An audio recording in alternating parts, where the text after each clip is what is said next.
Let's start. Measurement of length. The units centimeters, meter and kilometer are used to measure length. We know that na, the units centimeter, meter and kilometer are used to measure length. Okay, हम ये length measure करने के लिए कि कितनी दूर है या कितना बड़ा है कोई कपड़ा है, तो उसका length अगर हम decide करना चाहते हैं तो हम उसका इस unit का use करते हैं. Understood? Sometimes when you measure the length of an object using a ruler, the length may not be exactly up to the centimeter mark.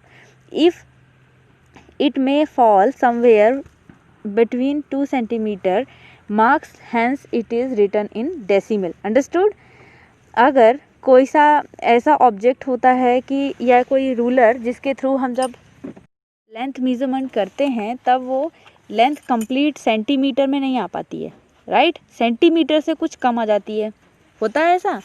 हाँ, तो जब वो पूरी तरीके से सेंटीमीटर मार्क तक नहीं पहुंचती, जैसे स्केल में दिया रहता है 1 2 3 4 आपने देखा होगा, तो कभी कभी ऐसी होती है जैसे पेंसिल हुई या कोई सी भी चीज़ वो उस सेंटीमीटर तक कंप्लीट नहीं पहुंची, कुछ ज़्यादा बड़ी या कुछ छोटी रहती हैं, राइट? तो इनको किस तरीके से हम मेज़र कर सकते हैं? So it may fall somewhere between 2 centimeter marks, hence it is written in decimal. तो इनको हम कहते हैं decimal. ओके, जब वो 2 सेंटीमीटर मार्क्स या उससे थोड़ा कम रहे, जैसा भी, तो अगर वो उससे थोड़ा कम या ज़्यादा है तो उसको हम डेसिमल में काउंट कर सकते हैं. ओके, जैसे 2.7 या 2.3 इस तरीके से हम इसको काउंट करते हैं. अब कैसे हम मेज़र करेंगे वो मैं बताने वाली हूँ. The candle measures about 6.5 centimeter. So here you can see in here this first scale picture, they are measuring this candle. Okay, so the candle measures the measurement of this candle is 6.5 centimeter, about 6.5 centimeter. Understood? And the second picture in here, the line segment measures about 5.5 centimeter. Okay, तो line segment है जो 5.5 centimeter है यहाँ पे.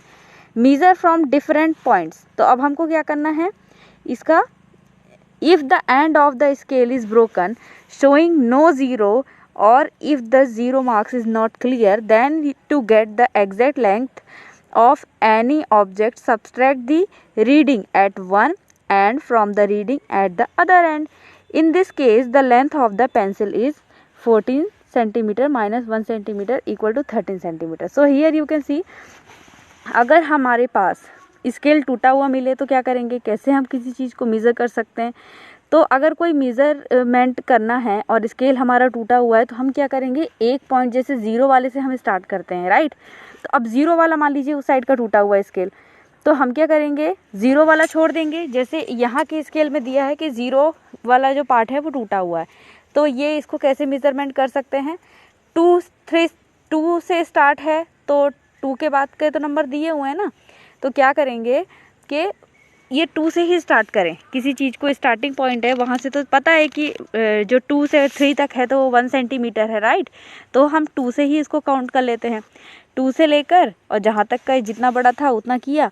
अब ये total, जैसे ये आप देखिए पेंसिल से यहाँ पे तो हमने पूरा स्केल लिया है, लेकिन अगर हम 1 सेंटीमीटर ज़ीरो से ना स्टार्ट करके 1 जहाँ पे लिखा है वहाँ से स्टार्ट करते हैं तो ये आ रही है स्केल की लेंथ 14 सेंटीमीटर, राइट? अब जो ज़ीरो से लेकर 1 तक का सेंटीमीटर हमने नहीं लिया था तो हम उसको इसमें से माइनस कर देंगे, 14 माइनस 1 सेंटीमीटर. अंडरस्टूड? जब हमने इसमें से इसको माइनस किया तो आ गया 13 सेंटीमीटर, और 13 सेंटीमीटर इसकी रियल मेज़रमेंट है ना, क्योंकि स्केल टूटा हुआ था तब भी हमने मेज़र कर लिया, और जितना एक्स्ट्रा था जो हमने वहाँ पे जोड़ नहीं पाए थे, जैसे 0 से 1 तक का जो था वो पार्ट टूटा हुआ था, तो हमने 1 से ही स्टार्ट करके इसको कर लिया काउंट, और जो बाकी जो था हमने उसको माइनस कर दिया, तो अब हमारा बिल्कुल करेक्ट आ गया. अंडरस्टूड?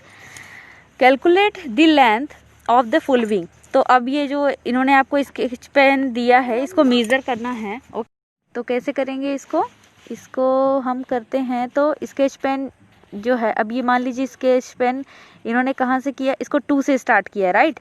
तो अब हम इसकी जो स्टार्टिंग पॉइंट है वो 2 सेंटीमीटर से स्टार्ट हो रहा है, मतलब 2 पॉइंट से स्टार्ट हो रहा है ना. तो चलिए ये कंप्लीट है, तो यहाँ से मान लेते हैं कि ये 2 नहीं 0 ही है. ओके, हम बाद में से इसमें से इसको माइनस कर देंगे. तो पहले अभी चलिए स्टार्ट करते हैं कि है कितना, 2 से लेकर इसकी लेंथ जा रही है 7 तक. ओके, सो 2 to 7 सेंटीमीटर हो रहा है. तो अब क्या करेंगे, 0 से जो 2 तक का था वो तो हमें माइनस करना पड़ेगा ना, क्योंकि 7 सेंटीमीटर तो इसकी लेंथ है नहीं।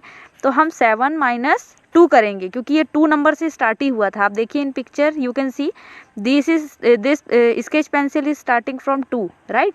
तो हम 7 माइनस 2 करेंगे तो आ जाएगा 5 सेंटीमीटर, राइट।